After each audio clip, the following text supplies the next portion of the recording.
থাকে, কি হবে বেঁচে থেকে? কি হবে পুরুষ হয়ে জন্ম নিয়ে এই দেশেতে, যদি যায় ক্ষমতাটা ঘুরে ফিরে নারীর হাতে? ঠিক কিনা? এরকম অবস্থা আছে না নাই? আল্লাহ পাক কোরআনের মধ্যে বলেছেন, আর রিজালু কাওয়ামুনা আলান নিসা, পুরুষরা হলো নারীদের কিসে? উপরে। সুতরাং পুরুষরা হলো নেতৃত্ব দিবে, নেতৃত্বের জন্য যোগ্য হলো পুরুষ, বলেছে কে? আল্লাহ। তাহলে যদি আমরা নেতৃত্বের জন্য পুরুষ না হয়ে নারীকে বেছে নেই, কোরআনের পক্ষে গেলাম নাকি বিপক্ষে গেলাম? বেজার হচ্ছেন মনে হয় ভাইরা আমার। আল্লাহ পাক, আমরা মুসলমান নাকি হিন্দু? মুসলমান নাকি হিন্দু নাকি অন্য ধর্মের? মুসলমান। জোরে কন। মুসলমান ছাড়া এখানে কেউ নাই তো। মুসলমান। মাঝে মাঝে এমন এলাকায় মাহফিল হয় পাশাপাশি হিন্দু এলাকা, অনেক হিন্দুরাও ওয়াজ শোনে, আবার টাকাও দান করে।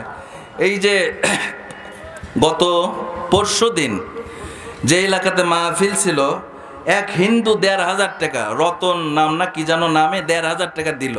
তো সাথে সাথে ফতোয়াবাজি শুরু হলো যে হুজুর মসজিদে কি ওইটা নেওয়া যায়, ছবি এটা সেটা। ফতোয়াবাজি আছে না নাই?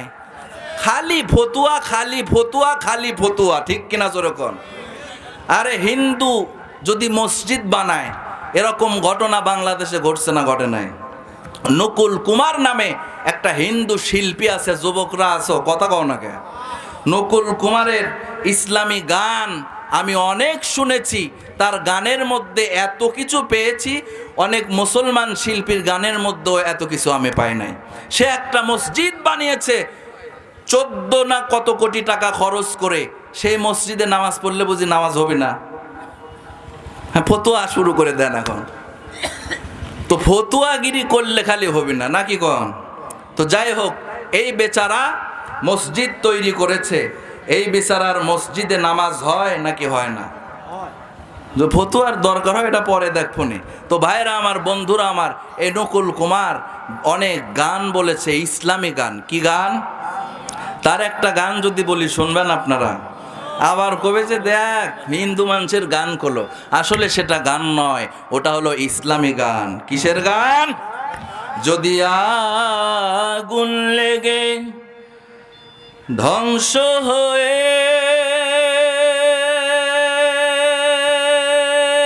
যায়, ধ্বংস হয়ে যায়। কে গো, ছোট মানুষের জন্য সাউন্ড কমে দিচ্ছ, একটু বাড়াও, মাস্টার বাড়াও একটু। মাইক ভালো ঠিকই আছে, তুমি যত রাত গভীর হচ্ছে তত কমাচ্ছ। যদি আগুন লেগে ধ্বংস হয় পৃথিবীর সব বইয়ের দোকান, তবু বিশ্ব থেকে হারাবে না পবিত্র কোরআন, তবু বিশ্ব থেকে হারাবে না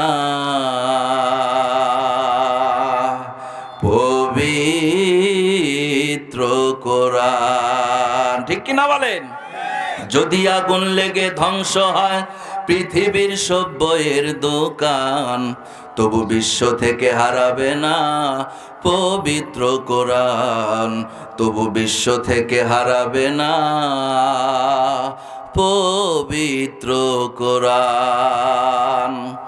করবে কেমন করে কোরআন ধ্বংস আগুনের তেজ, করবে কেমন করে কোরআন ধ্বংস আগুনের তেজ, আছে বিশ্ব জুড়ে লক্ষ লক্ষ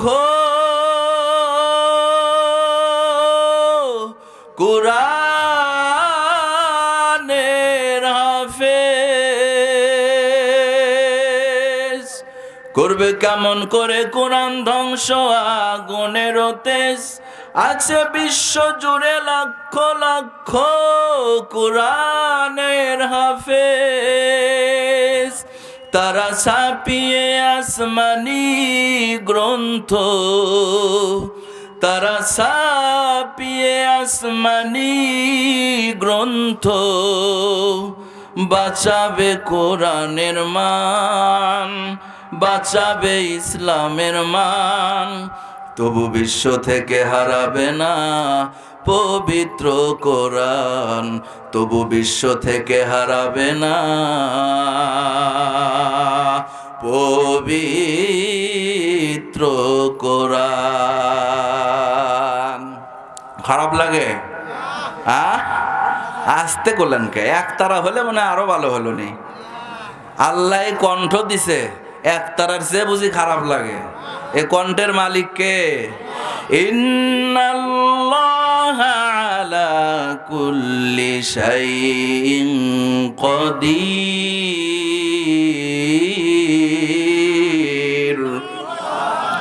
সব কিছুর ক্ষমতা আল্লাহর। ওই আল্লাহরে আমরা চিনি না রে বাবা। এই কণ্ঠ দিয়ে কথা বলি, এই কণ্ঠটা যাদের নাই, যারা কথা বলতে পারে না, বুবা, তারা বোঝে এই কণ্ঠ, এই কথার কত দাম, আল্লাহর কত নিয়ামত। আল্লাহ বলেছেন ওয়া ইন তাউদ্দু নি'মাতাল্লাহ লা তুহসুহা।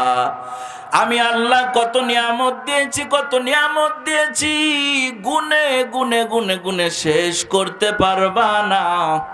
তোমার হায়াত শেষ হবে, জীবন শেষ হবে, পৃথিবী শেষ হবে, কিয়ামত হবে, আমার নিয়ামত গুনে গুনে গুনে গুনে শেষ করা যাবে না।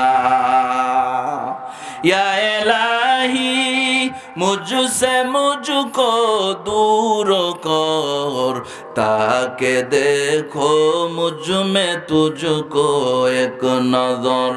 या इलाही तू मेरा माबूद है, या इलाही तू मेरा माशूक है। তাহলে নকুল কুমার থেকে আসলাম, হিন্দু মানুষ ইসলামের জন্য যেই কাজগুলো করেছে, হিন্দু ধর্মের মধ্যেও ভালো মানুষ আছে না নাই? সব ধর্মের মধ্যে ভালো আছে, খারাপও আছে।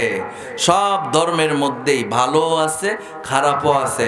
হিন্দু ধর্মের মধ্যেও ভালো আছে, খারাপও আছে, ইসকনও আছে। ইসকন মনে হয় এদিকে শোনেন না আপনারা? ইসকন নামক এই হিন্দুবাদী সন্ত্রাসী সংগঠন বাংলার জমিনে নতুন করে রাষ্ট্র এবং ইসলামের মধ্যে ষড়যন্ত্র করার চেষ্টা করেছে না করে নাই? তারা আমাদের চট্টগ্রামের একজন ভাইকে নির্মমভাবে শহীদও করে দিয়েছে, মসজিদ হামলা করে ভেঙে দিয়েছে, পক্ষান্তরে আমরা মন্দির আর পূজা পাহারা দিয়েছি। ঠিক কিনা জনগণ? এজন্য ভাইরা আমার, বন্ধুরা আমার, আমরা মুসলমান জাতির মতো সভ্য, নম্র, আদবওয়ালা জাতি পৃথিবীতে আর কেউ নাই। কতক্ষণ ঠিক কিনা? আল্লাহর নবীর সময় সামনেই একজন বিধর্মী মসজিদে নববীর মধ্যে পেশাব করলো। কি করলো? পাশে দাঁড়ায় আছে ওমর। ওমরের মিজাজ গরম না ঠান্ডা? আরো জোরে। ওমরের মিজাজ গরম, লাঠি নিয়ে দাঁড়ায় আছে। যে পিশাচ করতেছে, যে পিশাব করতেছে মসজিদের মধ্যে, তাকে সাইজ করার জন্য ওমর লাঠি নিয়ে। আল্লাহ নবী বললেন, ওমর একটু দাঁড়াও, ওর পিশাবটা পুরোপুরি হতে দাও। কেন বললেন? সায়েন্সের সাইন, বিজ্ঞানের বিজ্ঞান হলো বিশ্ব নবী মুহাম্মদুর রাসূলুল্লাহ সাল্লাল্লাহু আলাইহি ওয়াসাল্লাম। এতদিন পরে বিজ্ঞান সায়েন্স বের করতেছে পিশাব করার পরে, পিশাব করতে করতে যদি মধ্যবর্তী সময়ে পিশাব আটকে দেয় কেউ কোনো কারণে, তাহলে সায়েন্স বের করতেছে ওর কিডনি সহ শারীরিক বিভিন্ন সমস্যায় জর্জরিত হবে। আজকে ডাক্তার, তারপরে বিজ্ঞান সায়েন্স বের করতেছে পিশাব মাঝখানে আটকায়া দিলে কিডনি ড্যামেজ হবে, শরীর খারাপ হবে। 1400 বছর আগে বিশ্ব নবী বলে গেছে, ওমর রে দাঁড়াও দাঁড়াও, বিধর্মীকে পিশাব পুরোপুরি করতে দাও। বিশ্ব নবীর মধ্যে আল্লাহ কত জ্ঞান দিয়েছিলেন। ওমর মনে করছে যে অর্ধেক পিশাবের সময় নবী দাঁড়াতে বললো, মনে হয় পুরোপুরি পিশাব হয়ে গেলে মনে হয় আমাকে মার আর কি দিবি, লাঠি নিয়ে রেডি আছে। ওমরের যেই মেজাজ ছিল, আবু বকরের কি সেরকম ছিল? কথা কয় না। তো ওমরের মতো মিজাজ জ্বলা মুসলমানও বাংলাদেশের জমিনে দরকার আছে না নাই? নাকি শুধু যা হয় যাই যাই মসজিদের কোনায় বসে হু হু আর হু করলে ইসলাম কায়েম হবে? কথা কন না কেন? ইসলামটা হলো যখন হু হু করার সময় তখন জিকির করেন আপনি, কিন্তু জিহাদের ময়দানে যখন নামার সময় আসবে কাফনের কাপড় মাথায় দিয়ে হলেও কোরআনের মর্যাদা রক্ষার জন্য বাংলার জমিনে যদি নামার সময় চলে আসে, নামতে রাজি কে কে আছেন? দু হাত তুলে আল্লাহকে দেখিয়ে দেন। আল্লাহু তাকবীর, আল্লাহু তাকবীর, আল কোরআনের আলো, আল হাদিসের আলো, ইসলামের শত্রুরা হুঁশিয়ার সাবধান। আল্লাহু তাকবীর। আমরা মুসলমান হিসাবে কোরআন এই দেশে কায়েম হোক এটা চাওয়া, এটা ইমানের দাবি। একটা কিসের দাবি? তো কোরআন দিয়ে রাষ্ট্র কায়েম হোক এটা চায় না কারা? এই দেশের দেশদ্রোহী, এই দেশের লুটপাটকারী, চোর ডাকাত যারা, ঠিক কিনা জোরে বলেন?